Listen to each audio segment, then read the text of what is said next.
Hello friends, आप सभी का स्वागत है आपके अपने यूट्यूब चैनल में।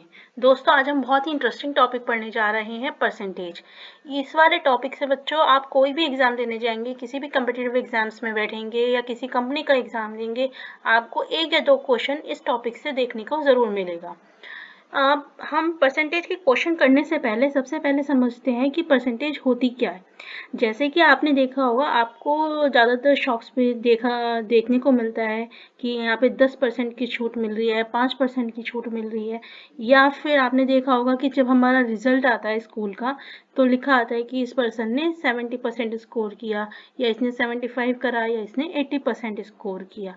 जब हम इन सब परसेंटेज वर्ड की बात करते हैं कि परसेंटेज, तो इनका मतलब क्या होता है, हम क्या चीज़ बोलना चाह रहे हैं।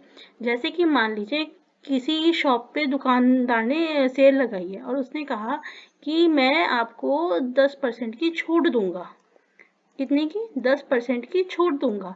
तो वो क्या कहना चाह रहा है? वो ये कहना चाह रहा है कि जो उसकी एमआरपी होगी किसी भी चीज़ की, वो उसमें 10% कम कर देगा। ठीक है, जो भी उसकी एमआरपी होगी उसके प्रोडक्ट की, मान लीजिए आप साड़ी के शोरूम में गए और उसने कहा कि मैं 10% की सेल लगाई हुई है, तो वो मैं 10% कम करूँगा। तो वो क्या करेगा, वो जो उसकी एमआरपी होगी उसमें 10% कम करेगा। अभी 10% कितना होगा, हम उसे कैसे कैलकुलेट करेंगे? तो आप मान के चलिए कि उसकी जो एमआरपी थी किसी साड़ी की, वो कितनी थी? 1000 रुपये, यानी कि 1000 रुपीज़। कितनी थी? 1000 रुपीज़। अब वो इस पे कितना दे रहा है? 10% की छूट दे रहा है। कितनी दे रहा है? 10% की छूट। तो जब भी हमें किसी अमाउंट के ऊपर परसेंटेज निकालनी होगी, तो हम कैसे निकालेंगे? जितने परसेंट की हमारे को छूट मिली है अपॉन 100। इस परसेंटेज का क्या मतलब होता है? 100। कैलकुलेशन हम किस पे करते हैं? 100 पे। ओके। फिर उसके बाद हम क्या करेंगे? Multiply by. अब हमें निकालना किसका 10% है? हमें इस एमआरपी का 10% निकालना है। ये एमआरपी कितनी है? 1000 रुपये। ठीक है, 1000 रुपये। तो जब आप कैलकुलेट करेंगे, 0 से 0 कैंसिल। ठीक है, तो कितने रुपए हुए? 10 इंटू 10 इज 100। तो इसका मतलब ये है कि जब आप उस दुकानदार के पास जाएंगे और वो आपको 1000 रुपये की साड़ी पे 10% की छूट देगा, तो इसका मतलब वो कितने की छूट देगा? आपको 100 रुपये की छूट देगा। यानी कि अब वो आपको साड़ी कितने रुपए की पड़ेगी? 900 रुपये की। ठीक है, ऐसे ही दोस्तों हम बहुत सारे अच्छे अच्छे क्वेश्चन करेंगे, इंटरेस्टिंग क्वेश्चन करेंगे, लेकिन उससे पहले हम बहुत छोटे से कंसेप्ट को सीखेंगे। इसे हम बोलते हैं शॉर्टकट ट्रिक्स। इसे हम कह सकते हैं स्मार्ट सॉल्यूशन।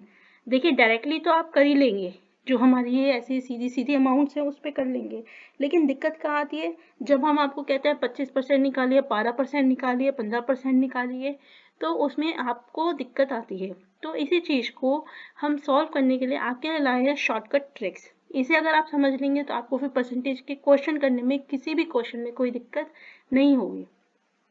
यहाँ पे समझिए पहले, जब हम किसी भी नंबर का 100% निकालते हैं, जब हम किसी भी नंबर का 100% निकालते हैं, तो वो नंबर अपने आप में क्या होता है? खुद आ जाता है। जैसे मान लीजिए, अगर मुझे इसका 100% निकालना होता, तो मैं एक ज़ीरो यहाँ लगा देती, 0 से 0 कैंसिल, तो ये नंबर हमारे पास पूरा का पूरा आ जाता। ठीक है, तो जब भी हम किसी नंबर का 100% निकालते हैं, तो वो नंबर हमारा खुद होता है। जब हम 50% निकालते हैं, ये 100 का हाफ हो गया 50%, तो उस नंबर का भी हाफ हो जाता है। जैसे कि अगर कोई आइटम हमारी 360 रुपीज़ की है, तो वो अब आपको कितने की मिलेगी 50% डिस्काउंट पे? हाफ, यानी कि 180 की मिलेगी। अगर हम 25% डिस्काउंट की बात करते हैं, तो अभी 15 का भी हाफ हो गया। भाई 25% हमारा 50 का भी हाफ है ना। तो अगर हमारे को कोई 25% के डिस्काउंट दे रहा है, तो हम क्या करेंगे? हम इसका भी हाफ कर देंगे, और इसका भी हाफ कितना होगा? 180 का, दैट इज 90। अगर हम 10% की डिस्काउंट की बात करते हैं, तो हमने देखा था कि 10% कैसे निकालते हैं। यहाँ पे 10/100 इंटू वैल्यू, और यहाँ पे वैल्यू क्या है? 360। तो यहाँ पे वैल्यू क्या हो जाएगी आपकी? 36.0। और अगर हम 5% निकालना है हमारे को, तो वो कितनी वैल्यू हो जाएगी? 18। दैट इज 5% का मतलब कितना हो गया? 5 upon 100, that is 5 in the 5 and 5 20 is 100। तो यानी कि हम क्या करेंगे, इस 360 नंबर का 20वां हिस्सा निकाल देंगे, 20 से डिवाइड कर देंगे, तो हमारा कितना आएगा 18। अगर हमें 15% निकालना हो, अब यहाँ पे ट्रिक है। यहाँ तक आपने देखा हमने डायरेक्टली निकाल लिया, बहुत ईजी था, आसानी से निकाल दिया। लेकिन अगर हमारे को निकालना है 15%, तो हम कैसे निकालेंगे? सबसे पहले हम क्या करेंगे कि हम उसका 10% निकालेंगे, फिर उसका 5% निकालेंगे और फिर दोनों को क्या कर देंगे, ऐड कर देंगे। अभी आपने सीख लिया ना यहाँ पे कि हम कैसे निकालते हैं 10%, 5%। तो अगर हमारे को 360 का 10% कितना था 36 और 5% कितना था 18, तो इन दोनों का सम कितना होगा 54।